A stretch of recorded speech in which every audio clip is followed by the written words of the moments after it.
Hey everyone, welcome back to the channel. Today, I'm going to show you a super quick and easy way to remove your Discord tag.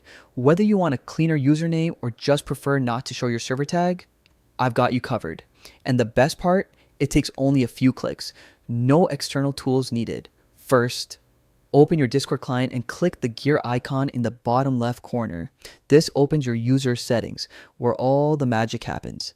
Next, go to profiles and scroll down until you see the server tag section.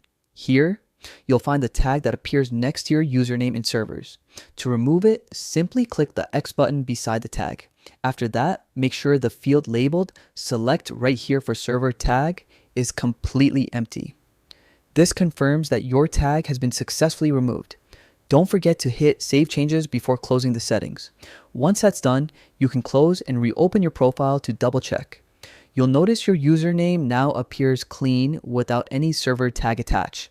And that's it. No hacks, no extra software, just a few clicks, and your Discord username is updated exactly how you want it. And there you have it. Removing your Discord tag is that simple. If you found this tutorial helpful, make sure to hit that like button, subscribe for more quick Discord tips, and drop a comment if you have any questions. Thanks for watching, and I'll see you in the next